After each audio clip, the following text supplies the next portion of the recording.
फायदा होतो हे बघावं लागेल। पण आज ही मराठी न्यूज चॅनल मधली सगळ्यात मोठी न्यूज रूम अर्थात न्यूज 18 मराठीची ही न्यूज रूम आहे। हा स्टुडिओ आहे ज्या स्टुडिओतून आम्ही तुम्हाला दाखवणार आहोत आज या निवडणुकीचं महाकव्हरेज आणि त्याला साथ असणार आहे ती ग्राफिक्सची वेगवेगळ्या एलिमेंट्सची आणि या माध्यमातून ही जी मुंबई महानगरपालिकेची इमारत आहे या इमारतीला अनेक रस्ते येऊन मिळतात। तुम्हाला माहिती आहे त्याच्या समोर एक खूप मोठा चौक आहे आणि त्या रस्त्यांवरून कोण किती जागा घेऊन येतं या मुंबई महानगरपालिकेमध्ये त्याच्यावर ठरणार आहे कोणाचा वर जायचा रस्ता किती सोपा आणि किती अवघड असणार आहे या इमारतीत जाण्याचा। पण मुंबईच्या उपनगरापासून शहरातून वेगवेगळ्या गल्लीबोळातून कोण किती मतांच्या गाड्या घेऊन इथं येतं यावरती ठरणार आहे सत्ता कुणाची या मुंबई महानगरपालिकेमध्ये। ही मुंबई महानगरपालिकेची महत्त्वाची जी ऐतिहासिक इमारत आहे कुठल्या पक्षाला किती जागा, फडणवीसांच्या खात्यात किती, तिकडे ठाकरेंच्या खात्यात किती, शिंदेंच्या खात्यात किती, काँग्रेसच्या खात्यात किती, या सगळ्या मध्ये निश्चितपणे उत्सुकता असेल सगळ्यांना की कोण किती जागा घेऊन।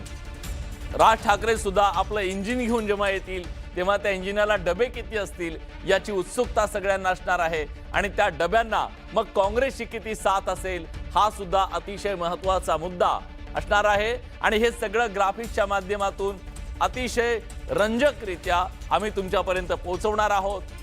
ही निवडणूक जेवढी तुमची सगळ्यांची उत्सुकता ताणली गेलेली आहे अगदी तशाच प्रकारे आम्हाला सुद्धा उत्सुकता आहे की मुंबईकरांच्या मनात नेमकं काय आहे।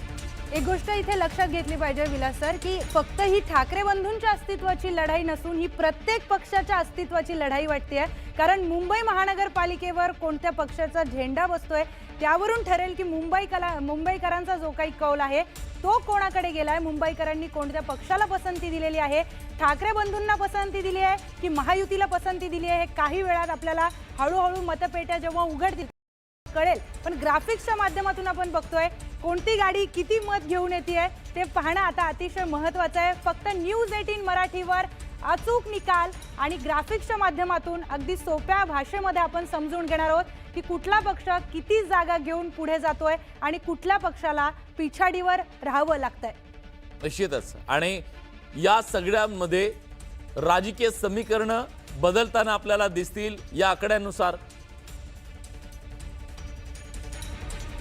आणि ही सगळी राजकीय गणितं कशी बदलतायत, कशी घडतायत, कशी बिघडतायत हे सुद्धा आपल्याला दाखवायला लागणार आहे।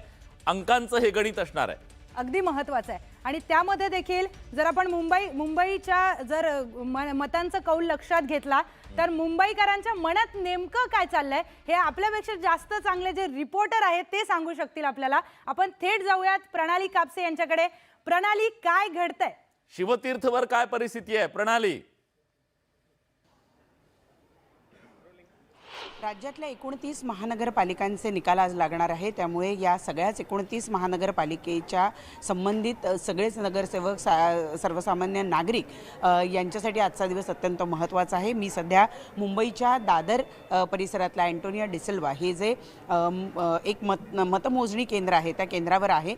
मुंबई महानगरपालिकेची निवडणूक ही सगळ्यात महत्त्वाची आणि सगळ्यात प्रतिष्ठेची आहे कारण आशिया खंडातली सगळ्यात मोठी महानगरपालिका आहे।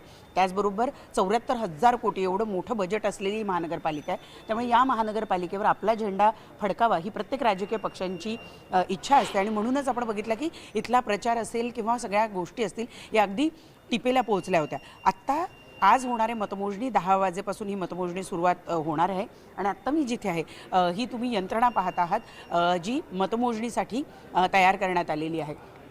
पहिले 2 जे टेबल आहेत इथे पोस्टल बॅलेटचं मोजणी होणार आहे आणि त्यानंतरचे जे 10 टेबल आहेत त्या ठिकाणी EVMची मोजणी केली जाणार आहे। एकूण जर आपण बघितलं तर 12 इथे टेबल आहेत आणि त्याचबरोबर 12 या बाजूला टेबल आहेत। इथे मी तुम्हाला दाखवते कारण या केंद्रावर वॉर्ड क्रमांक 182 ते वॉर्ड क्रमांक 192 पर्यंतची मतमोजणी केली जाणार आहे।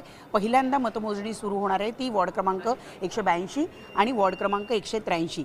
आत्तापर्यंत मतमोजणी ही वेगळ्या पद्धतीने केली जात होती। एकाच वेळेला सगळ्या वॉर्ड्समधले राऊंड्स केले जात होते। होते, परंतु यावेळेला मात्र मतमोजणीची प्रक्रिया जराशी वेगळी आहे. एका वेळेला 2 वॉर्डची मतमोजणी केली जाणार आहे. साधारणतः 1 ते 1.5 तास लागणार आहे मतमोजणी एका वॉर्डची संपायला. त्यामुळे पहिले निकाल हे साधारणतः 11:30 पावणे 12 वाजेपर्यंत येतील. म्हणजे जर या मतमोजणी केंद्राबद्दल बोलायचं झालं तर वॉर्ड क्रमांक 182 आणि वॉर्ड क्रमांक 183 यांचे निकाल साधारणतः 11:30 ते पावणे 12 वाजेपर्यंत यायला हरकत नाही. आणि म्हणूनच आपण पाहतो आहोत की या ठिकाणी ही संपूर्ण यंत्रणा तयार करण्यात आलेली आहे. या ठिकाणी EVM जे आहे त्या EVMचं मतमोजणी केली जाणार आहे. तर याच्या मागच्या बाजूला तुम्ही बघू शकता ज्या खुर्च्या ठेवण्यात आलेल्या आहे तिथे ते जे राजकीय पक्षांचे प्रतिनिधी असतात ते तिथे बसून ही मोजणी योग्य पद्धतीनं होते आहे किंवा नाही हे बघतील. त्यांना जर काही आक्षेप घ्यायचे आहे तर ते त्या ठिकाणी बसून आक्षेपसुद्धा घेऊ शकतात किंवा जर आयत्या वेळेला काही अडचण आली तर त्यांना आक्षेप घेण्यासाठीचे अधिकार देण्यात आलेले असतात. त्यानुसार ते त्यांचा अर्ज करू शकतात की त्यांना याबद्दल काही तक्रारी आहे. एकूण आपण बघितलं तर ही यंत्रणा सज्ज आहे. 10 वाजता मतमोजणीला सुरुवात होणार आहे. मुंबईमध्ये 23 मतमोजणी केंद्र आहे. ज्या मतमोजणी केंद्रांवर 227 वॉर्डांचा निकाल लागणार आहे. साधारणतः असं म्हटलं जात आहे की संपूर्ण कल लक्षात यायला किंवा नगरपालिकेवर आहे हे कळायला साधारणतः 5:30 निकाल संपूर्ण संपायला तर त्याहीपेक्षा जास्त उशीर लागू शकतो. त्यामुळे ही जी यावेळेला नवीन पद्धत वापरण्यात आली आहे ती कठीण आहे. बरोबर. प्रणाली, धन्यवाद तुम्ही दिलेल्या सगळ्या सविस्तर माहितीबद्दल. अपडेट आम्ही तुमच्याकडून जाणून घेत राहू.